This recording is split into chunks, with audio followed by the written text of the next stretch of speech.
দেখে না মানে কিরকম লাগছে।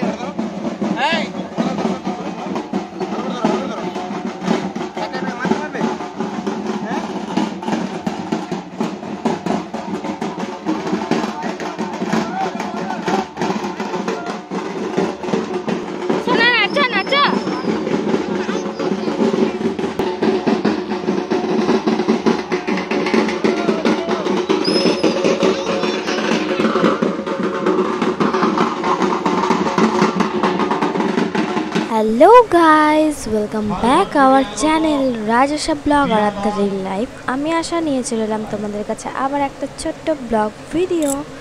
তো দেখতে পাচ্ছ তোমাদেরকে বলেছিলাম যে গাজনের প্রত্যেকটা দিন তোমাদের সাথে শেয়ার করব, বাট আমি সেটা করতে পারিনি কালকে, কারণ খুব তাড়াহুড়োতে আমার এডিট করা হয়নি। সারাদিন উপোস ছিলাম, তো সেই কারণে মানে কিছু ভালো লাগছিল না। তাও তোমাদের সাথে একটা ব্লগ এডিট করে পোস্ট করেছি, ভয়েস ওভার দিতে পারিনি, তাই নর্মালি এডিট করে পোস্ট করেছি। তো এইদিকে দেখতে পাচ্ছ আমরা চলে এসেছি আজকেও শিব মন্দিরে। তো এখানে আমার শাশুড়ি মা নিয়ে বসে আছে পুজোর সব জিনিস। যান যেহেতু উপোস করে আছে, মানে 24 ঘন্টার উপোস, ওদের গাজন কামিয়ে পড়ে, এটা আজকে বিশেষ দিন আর কি। 24 ঘন্টা নির্জলা উপোস করে থাকতে হয়, থুতুটাও গিলতে পারে না।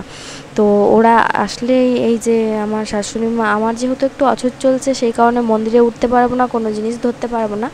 তো আমার শাশুড়ি মা নিয়ে এসছে এখানে সব জিনিসগুলো, মানে জানের ধুতি, গামছা, যা যা আর কি পুজোর জিনিস সব কিছু আমার শাশুড়ি মাই নিয়ে এসছে। তো এইদিকে আমি একটু প্রণাম করে নিলাম। আমার কাকি শাশুড়ি আমার ভিডিওটা বানিয়ে দিচ্ছিল।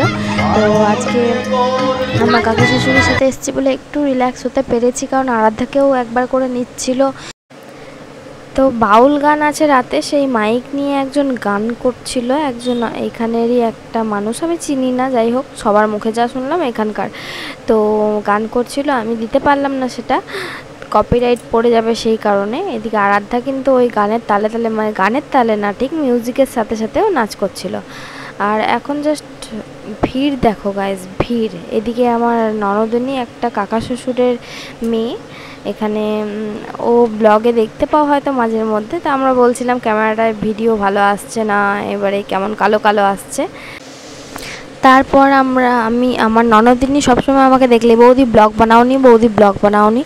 আমি বলি যে হ্যাঁ বানিয়েছি, বাট সেইভাবে ব্লগটা আর বানানো হয় না। তো ননদিনী আমি এখানে মানে দণ্ডি দিচ্ছিল, সেগুলো দেখছিলাম।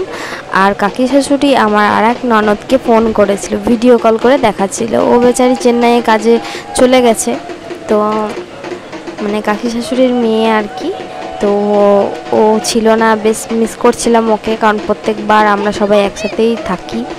এদিকে ও ভিডিও কলেও কাজে যাওয়ার সময় পাশে বসে বসে দেখছিল। তো এই দেখো গড়াগড়ি দিচ্ছিল, কত কষ্ট করে মানুষ সত্যি। তো এইগুলো ভাবলাম তোমাদের সাথে শেয়ার করি সমস্তটাই। তো তোমরা জাস্ট দেখতে থাকো ভিডিওটা, কি কি হলো এখানে গাজনের সেকেন্ড ডে।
গাইজ এখানে আরাধ্যা বলছে আমি ফটো তুলবো, ফোন দাও। ফোন নিয়ে ভিড়ের মধ্যে চলে যাচ্ছে, ওকেই খুঁজে পাওয়া মুশকিল, আবার ফোন নিয়ে চলে যাচ্ছে। সেই কারণে আমি বকেছি, তাই কাঁদছে, আর ফোন দিইনি বলে কাঁদছে। খুব জিদ হয়ে গেছে গাইজ কদিন ধরে আরাধ্যার, কেন আমি বুঝতে পারছি না, প্রচুর জিদ করছে। এদিকে দেখো মেয়ে ঢাকিরা সব ঢাক বাজাচ্ছিল, তো সমস্তটাই তোমাদের সাথে শেয়ার করলাম।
অনেকক্ষণ ধরে বানেশ্বরের ওয়েট করার পর বানেশ্বর চলে এসছে।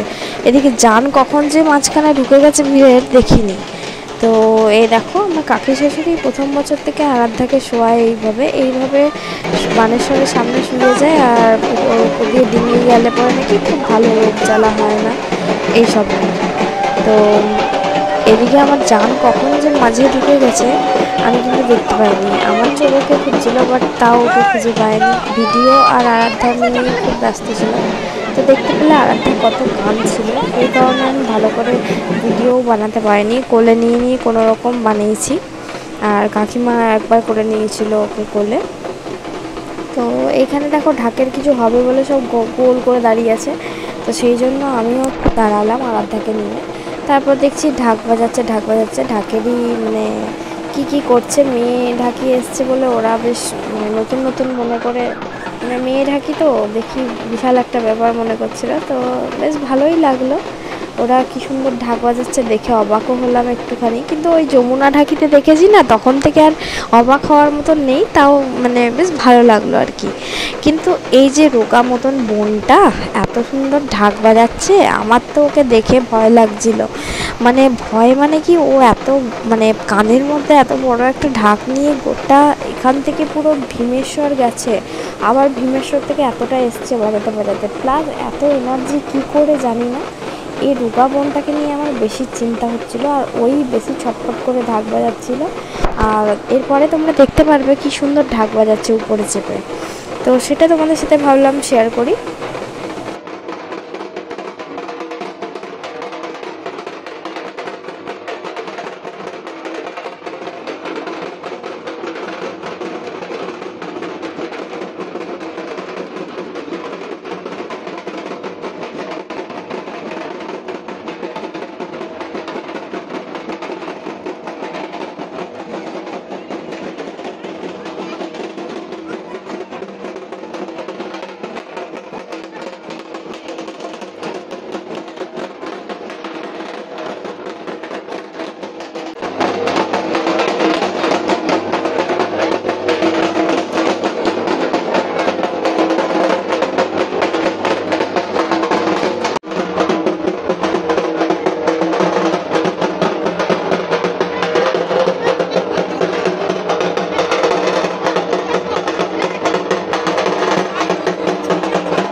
আরে বাবারে ভাই দাঁড়া, ভাই পোজ দিয়ে দাঁড়া, একটা ফটো তুলি।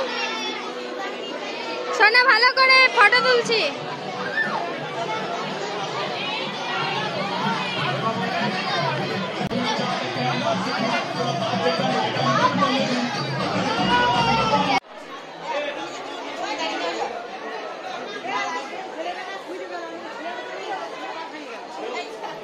তো এখানে আরাধ্যা চেপে গেল নাচ করবে বলে, কিন্তু এখানে গান বন্ধ হয়ে গেছিলো, সেই কারণে ওর নাচটা আর হয়নি।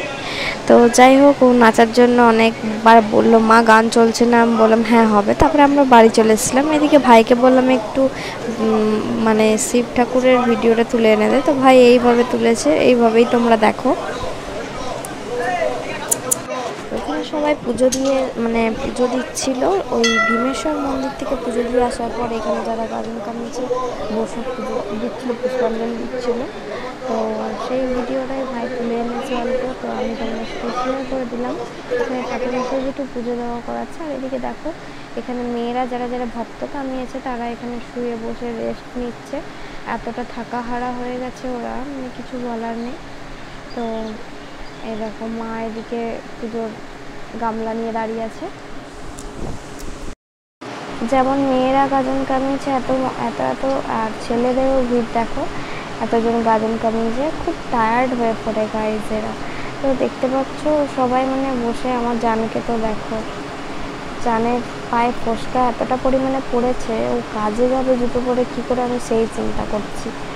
তো যাই হোক, মহাদেবের কৃপায় সব ঠিক হয়ে যাবে আবার প্রত্যেক বছরের মতনই।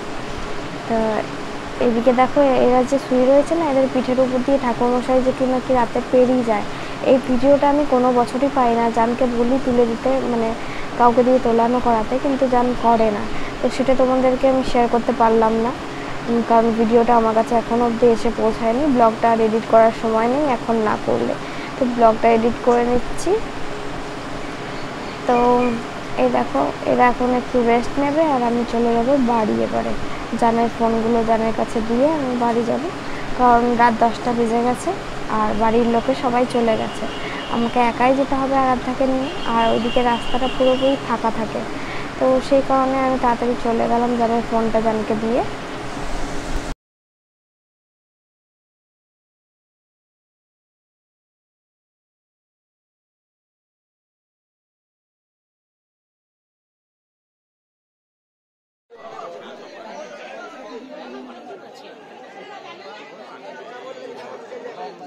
তো গাইজ, আজকের ভিডিও এই পর্যন্ত। ভালো লাগলে অবশ্যই লাইক শেয়ার কমেন্ট করো। যারা যারা ফেসবুক থেকে দেখছো অবশ্যই পেজটাকে ফলো করে দিও। যারা ইউটিউব থেকে দেখছো তারা অবশ্যই চ্যানেলটাকে সাবস্ক্রাইব করে দাও। আর লাইক শেয়ার কমেন্ট করতে একদম ভুলো না কিন্তু। টাটা, বাই বাই, সবাই ভালো থেকো, সুস্থ থেকো। আর আমার বাড়ি এসে দেখো, আমার হাতে চিপা লেগে কী হলো, ফুলে গেল আর রক্ত জমে গেল। ছিটকানিটা আমার হাতে